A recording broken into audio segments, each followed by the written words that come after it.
Good. It So can am go I. anywhere. So am I. Generally, yeah. Okay, we are Yeah, streaming live now. Welcome, Chhavi Dawar right. from Hyderabad. Thank you. Welcome on DilSe. Yeah. Um, it's really Thank lovely you, to Ravi. have Thank you you. for having me.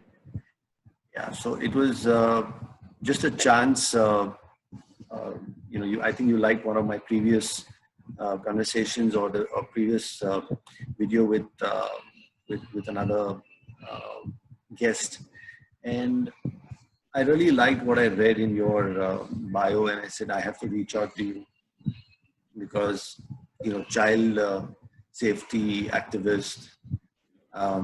Then I read molecular biology. Then as we It's like, happen to, yeah, and as we happen to speak, there was so much of work that you've really done, and it's really impressive work. So this is a lot of us really want to do a lot, so I'll say yes, I want to work in this thing, but it's always put off. Okay, we'll do it at so and so, at this phase in life we probably do it, tab karenge. But here someone is there and they're virtually in their prime of life and is out there, and you've reached out to more than 40,000 kids. You're doing a lot of sensitization, speaking with children about child sex abuse and their rights, and so there's just a voice that you're giving. You're empowering them to speak out, which itself is fantastic. So tell me thank you. what tell me your start of your journey. If you could just share the start of your journey, what got you onto this kind of a thinking of, and when did you start?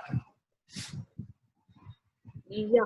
So I started around 4.5, 5 years back, and I was at a human library event, and I had this human who was a book about statistics and situations of CSA in India. And I have been a survivor myself, and I've never really spoken about it to anyone. Until that human library event, I had not even spoken to my parents about it, which I have now. Wow. And so I reached out to that person on the Facebook page of the Citizens Initiative called Break the Silence. And I spoke to him, I spoke to his wife, and I told them that I want to volunteer with you. And I think that was the start of a journey. So they said, yes, please join in for our sessions, we'll get you trained. And in the process of me getting trained to do sessions for adults, they sort of pointed out that I can be a good personal safety educator for children because I'm good with them. And they sort of saw the inherent possessiveness and care and compassion that I have towards kids. And so, yeah, that's how it just happened. And it's been a journey personally because that's how I believe I've healed. And I mean, having to be able to give a child the empowerment to understand what is, making the child uncomfortable, and that the child can speak about it and can get help, which I didn't have back in my days, is powerful for me to heal. So I mean, I wrote it somewhere that looking at their empowered eyes is what makes my day, and is it what gets me up in the morning to do it more and more. So So the Chhavi of today can kind of reach out to the younger Chhavi and tell her yeah, that you are empowered, and that kind of alignment and that kind of healing can't be expressed in words. So yeah, I mean, a absolutely, lot it's of power to you, and just to take these steps. thank I don't think everybody can, and I'm so happy that in today's times that there is someone like you who's out there doing this and is speaking about it. And you work with, so who, Breaking the Silence? They are the ones who you're you. working Yeah, with or you work with? so I mean, I started my journey with Break the Silence. Break the So we Silence. aren't a registered NGO. We are just a group of citizens, some of us survivors, and we just felt the need of doing this in the Twin City, in Hyderabad and Secunderabad. And now I do these sessions wherever I go. I have access to school. I do it there. But I started here in Hyderabad and Secunderabad, and So the good thing about this organization is that anybody can volunteer, and they give you an official training, which is designed by Tulir, which is an NGO registered in Chennai, working in the space of child safety for 25 years now. But Break the Silence never had a module for kids. And so that's something that I've done on my own. So I've designed an interactive module to talk to kids about personal safety. And yeah, so I mean, there's lots of space to learn and to develop yourself in Break the Silence. And that's, I think, is what has kept me motivated. That's an amazing sort of an organization by itself. You don't need a stamp of NGO to kind of make it happen. That's the best part, really. You know, like-minded citizens, people come together and make it happen. So, are they Yeah. working specifically in the sphere of children and child sex abuse, or is it No, so many we are all spectrums? professionals. Yeah, So we are all professionals coming from our different areas, yeah. and we just feel passionate about child safety, and so we are just contributing in our own bits and developing ourselves in the journey as well. No, what I mean to say is this the primary objective of Break the Silence, or are there other spheres that, like No, so this is rape all that we do. survivors? Oh, so this is okay. It's just prevention of child sexual abuse through education and training. So typically, when you go to schools, and or when schools approach you, or you go to schools, what are the kind of various topics that you cover with them, with the kids? How is your approach with the kids? How do you encourage them to sort of reach out? What age group are you working with? So I work with all age groups, as young as preschoolers to 10th, Wow, 12th. wow. And my modules are age appropriately designed. And so how we go about it is very, very simple. When it comes to preschoolers, it's something as simple as you know what is the best thing that you like in your school bag, and they'll be like, we got this new pencil, or we got this new tiffin box. And so I say, it's your personal thing, right? And who's supposed to take care of it?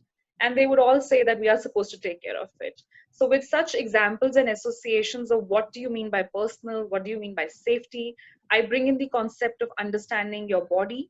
And because all preschoolers have this, touch the body part, the teacher would tell eyes, nose, ears, but she would never talk about private body parts. And so I bring in private body parts, I empower them with that. And then I bring in the personal safety rules that nobody is allowed to touch, look, or talk about your private body parts except to keep them safe and healthy. So it's okay for your mother to give you a bath, and it's okay for a doctor to look at and check it up.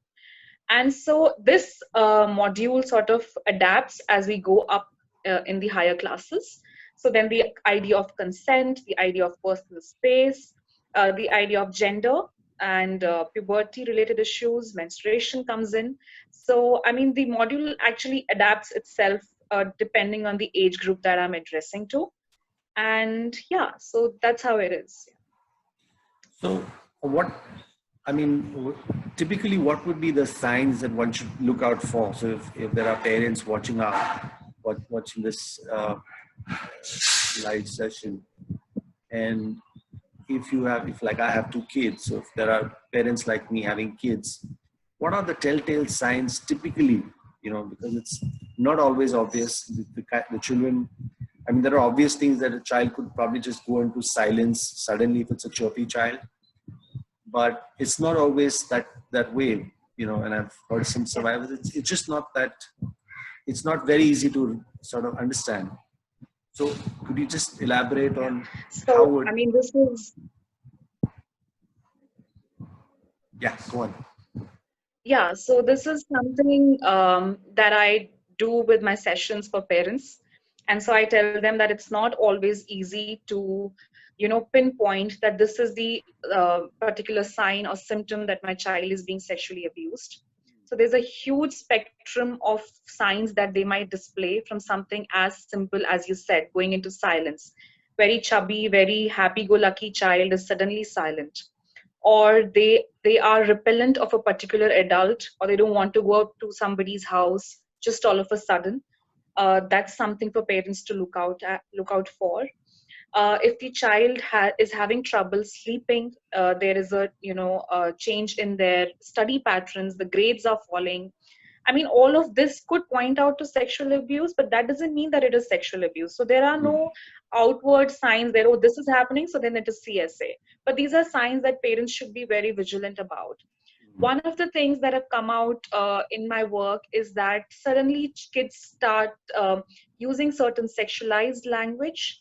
For very young kids who were being abused, they started scratching or touching their private parts out in the public. So that is what gave the teachers the hint that there is something wrong happening. And so when they investigated, it was abuse happening. So anything to do with their private body parts, there are bruises there, swelling there, or they are touching or they're feeling uncomfortable or itching their private body parts, I think it's for for parents to be alarmed about it. But otherwise, I mean, if it's not gone to that extent, if it's just started, so there's this whole process of CSA, which we call is grooming. So when the whole different stages of grooming are happening, it's not necessary that the perpetrator has gone out and has started touching the child in a wrong way, but the process has already started. And so the child could have started feeling guilty, could have started feeling ashamed of himself or herself, and therefore there could be changes in their behavior in the early stages of abuse. So look out if there are eating disorders, or if they're not eating, if they're silent all of a sudden, if they are repellent of their own peers. So they were okay going out and playing, but now they don't want to. There is sleep patterns are changing, their grades are changing. So all of this is something parents should be alert about. But I tell all parents that for you to be able to identify that something wrong is happening, the best way is for you to have a conversation with your child. So if you are empowering your child about their private body parts, about personal safety, they're going to come to you and talk to you about it. So that is the best hope any parent can have. So it's important that parents talk to their children. A lot of communication, maintain your lines of communication and keep things open. Yeah, I mean, this is so Yeah. important. So the teens, really, teens are it's an age group where it's an age where, the body is undergoing so many changes. There's peer pressure. It's an awkward phase, and God forbid something like this happens. And teens are, well, they do get into a shell for various reasons, like you rightly said. It couldn't be this, it could be some just as simple as, for a girl or for a boy, just, withdrawing for various other reasons. And that's the challenge really, I think, as a parent, because, there's no guide, there's no handbook, that comes to a sort of, so yeah, it's a challenge. And I as a parent of a teen also know that it's always, necessary to communicate. No matter how bad a day I've had, it doesn't give me the right to, sort of blow my top. So, Absolutely. yeah, so that's interesting. And during this, journey of, when did you start your work with Break the Silence? It's 4.5 years, or has that been Yeah, four and a it's half been four and a years? half years. And where do you see yourself? I mean, what's next for you? What are you doing currently? So with COVID, I'm just, online doing sessions online for schools Okay. who approach me. I'm doing webinars online for parents and teachers, associating and collaborating with other institutes or organizations who are doing similar work. I'm also trying to reach out to Childline. So we've had a webinar with Childline. So Childline is 1098. Let me put it out there. So if you know of somebody going through an abusive situation, or if you're a child or if you're a teen out there and you need help, 1098 is the number. But unfortunately, This Childline is is a not very 24 well by funded. this is a 24 by Yes, 7 yes, number. Okay. So yes. And one it's one out there, it's zero working in, yeah. 1098 is the number that kids, teens can reach out. Anybody who's a Anybody, child wants to reach out for um, whatever reasons, for any kind of abuse, lift the phone and call any kind of 1098. abuse, yes. Yeah, 1098. Yeah. So I'm trying to get in touch with Childline as to if they need any help. They, want any more volunteers because it's lockdown and they're still working 24/7. So that's what my work is about. Also, I have a petition online to bring personal safety education to schools. I'm working constantly with that to be able to reach out policymakers and educators to help me bring this education for everybody out there in all. Change.org. Yes, that's something which you're working quite actively with. Would you like to sort of elaborate more on that? So, how did this Yeah, so journey start with Change.org? yeah, so I was doing the work that I was doing, and then suddenly I got an email saying that there's a program called She Creates Change, which is a learning lab for women who are creating change in their own communities. And so I applied for it. I got selected. I went for a week's training to Bangalore.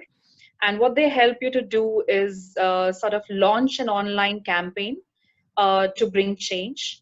And since I was passionate about personal safety education all from the beginning, my petition called Break the Silence is about getting personal safety education in all CBSE schools.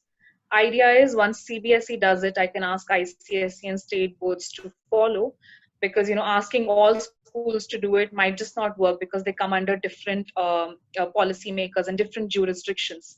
So I have been able to meet the NCPCR chairperson before the lockdown, and he seems supportive of the petition. But with the lockdown now, the focus of all child rights organization is on nutrition and on children on street and child trafficking. So I'm trying to learn more about that. But yes, petition is still out there. If you haven't, you can sign it. And yeah, so idea is to reach as many people through my petition and get them at least to start talking about child sexual abuse, because there's so much silence around it.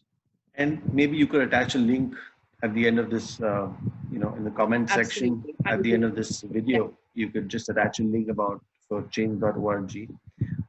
And it's,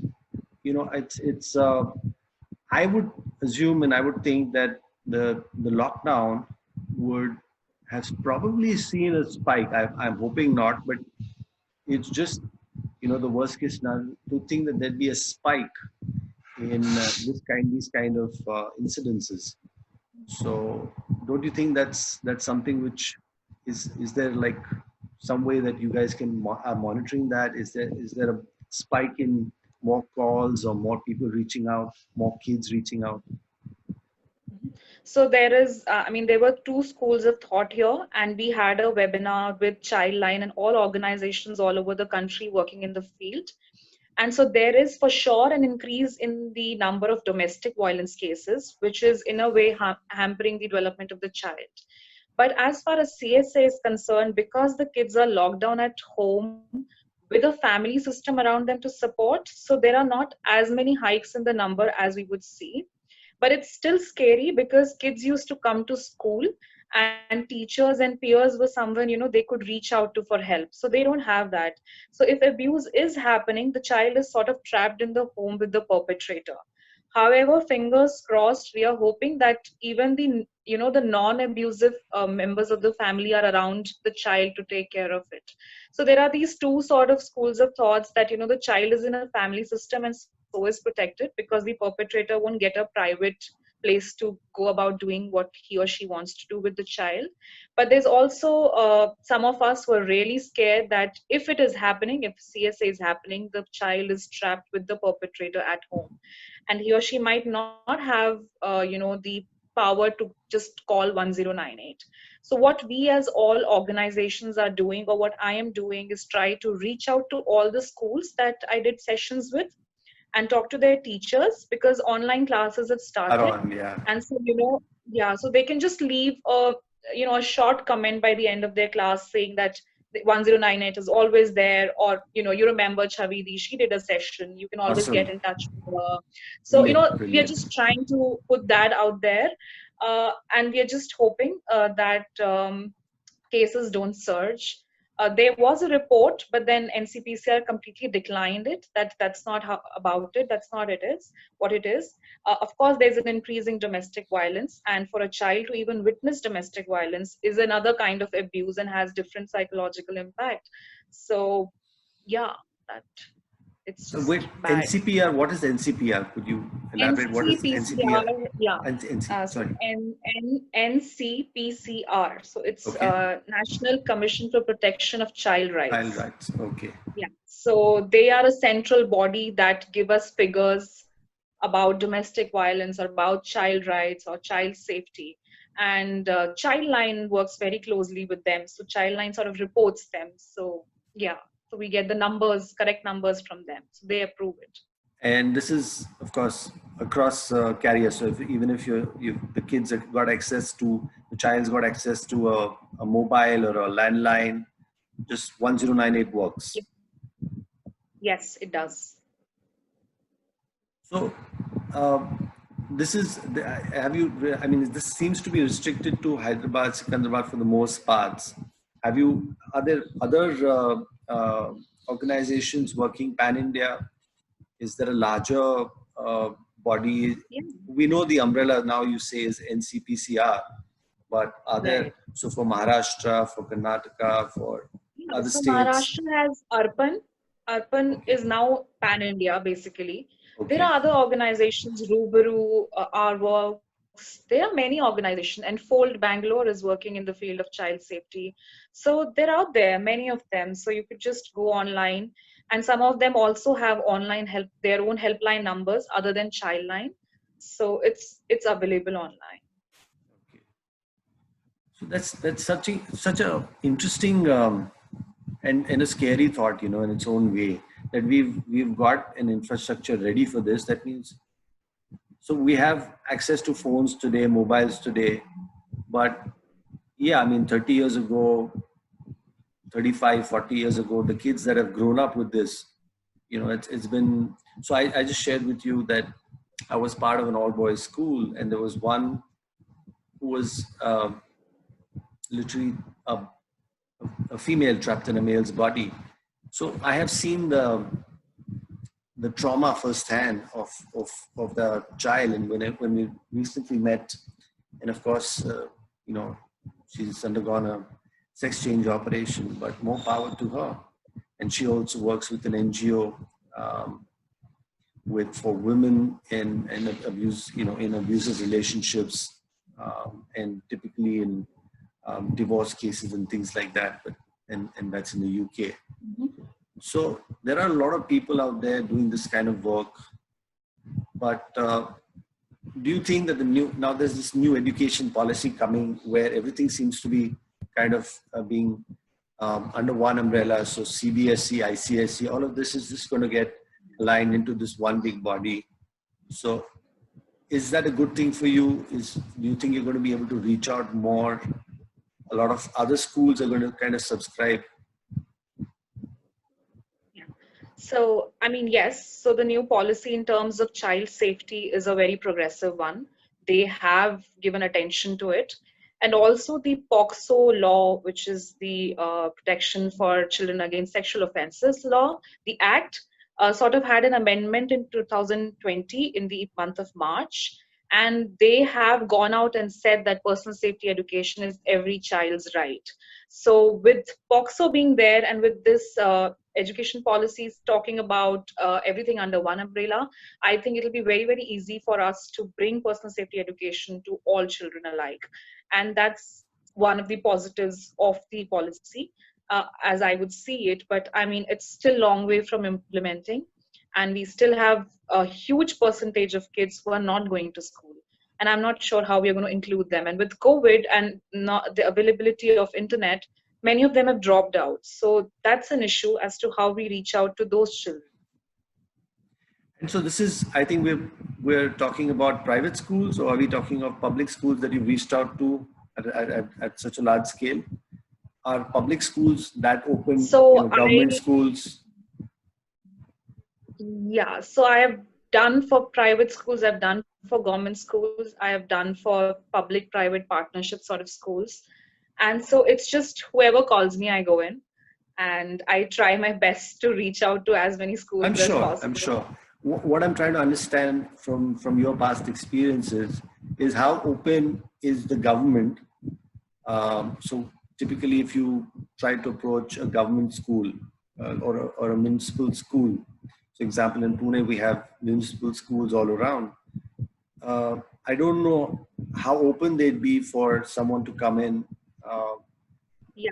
come and So, I mean, speak I about would like this. to, yeah, so I would like to bring in that, so I could get access to government schools only because of Teach for Change. So I was volunteering with them. And so they have a huge network of government schools, and they primarily their volunteers go to government schools for life skills and English speaking. And so I was a registered volunteer. So maybe because of that, the headmistress or the headmaster had little, sort of faith on me, and he or she just said, yeah, go ahead, do whatever you want to do. So I think that letter from Teach for Change worked. But yes, approaching government schools is a challenge, because they are in that headspace, though no, it is not happening in our schools, or we don't want it.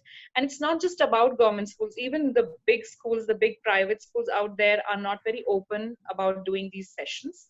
And that's just our culture, right? So we don't want to talk about it, and we just want to believe that it is not happening to our children until it has happened and it is out there. And then we go in this whole mode of, we want good teachers or good parents. So let's just, be in that preventive mode and not in that panicky mode that let's wait for it to happen and then we will act on it.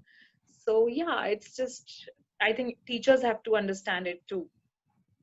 Because when we speak about government schools, I mean, parents communicating to parents. So a lot of them themselves are not educated. The parents, and there's this immediate block that it can't happen with my child. That's I mean that's something that all parents would probably that's the first reaction. But more so we as educated people have this. It's a very natural defensive kind of thinking. No, not me. Can't happen to me. Can't happen to my family. Can't happen to my kid. But more so with that strata of society. So that's where I see. I'm hoping that there's some way that over a period of time that that's where uh, more volunteers, more people like yourself kind of reach out to. And language is something so Yeah, powerful, because the yes, local language, if you can just speak the local language, and yeah, if they feel you're one of them, I think that's where it kind of opens up. So just like you, I absolutely. mean, I agree. I yeah, agree. I did a small one day workshop, as in there was a training workshop, and I volunteered with an NGO with similar objectives as Teach for Change, which was teaching life skills and English. And Mhm. one day from morning 9 to evening 6:30, I think I was part of the training, and it just opened up an entire in my mind, a Pandora's box, really, because there were so many layers of this society which we never really think about. We're so happy in our own bubble, in our own cocoon, but that we never really see beyond. Absolutely. And the layers at which they worked, the social workers, coming and speaking to the mentors, the ones that actually run the NGO, and so it's really credible. At the same time, I see that there's a lot of work left to be done. It's fantastic that we have people like you out Absolutely. there, but there's so much that really needs to be done. And that's where I'm wondering, I don't know, I hope that you don't need to be a survivor to go out there and create the change. Absolutely. I So hope so. yeah, Yeah. we want we want more people who are just genuinely, passionately committed to the cause to ensure that, this should not, let's break patterns. Let's break patterns. Because there Yeah. are layers to this. So like, Yes. one of the trainings another training session that I had to attend as part of my NLP workshops. So when I trained to be an NLP facilitator, they asked us um, who do you hate, which, so as far as this spectrum of sexual abuse goes, what do you, what do you hate the most? Do you hate, I mean, so could it be a wife beater? Could it be a rapist? So who do you hate the most? And for me, it was a pedophile because there's nothing more revolting. And I had to, now the next day, so I had to kind of switch roles and I had to justify a pedophile's actions. And I really lost it Okay. because My it was God. so difficult. But um, there's a lot of stuff on the net where I mean, so I think during our conversation, we also understood that for the pedophile, he himself was probably an abused child.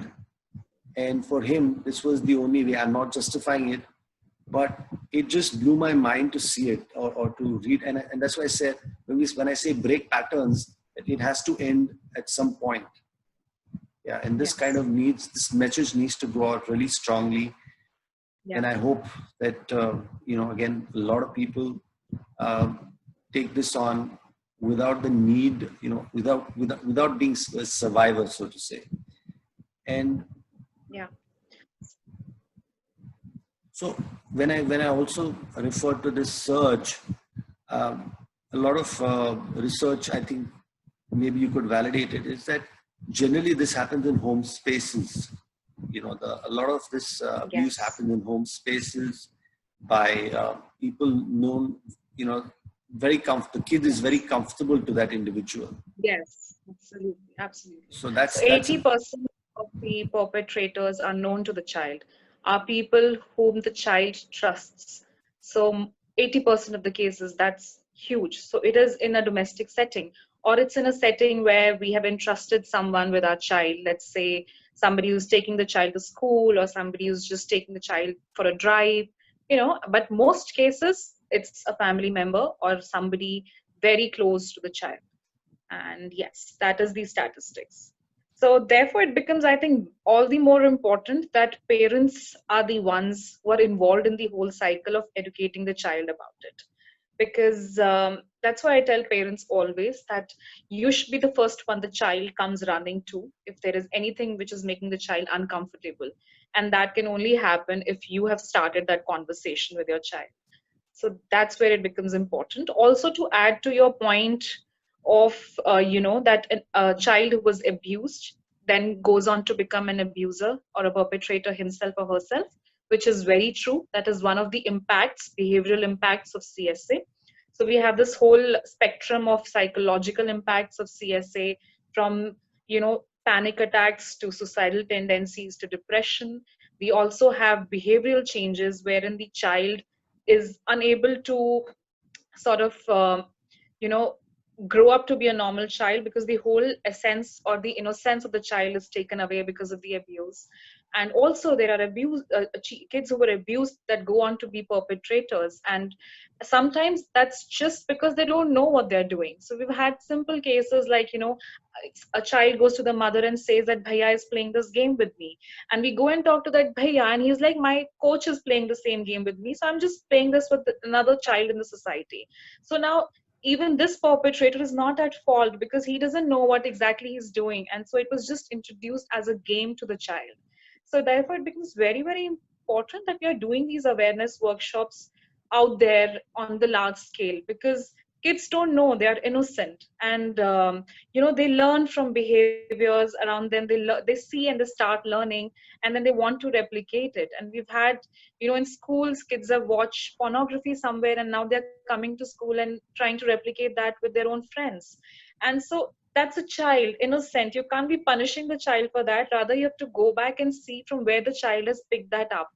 And therefore you have to sort of keep very, very vigilant around your kid. You be very, very vigilant around your kids to keep them protected from any such material.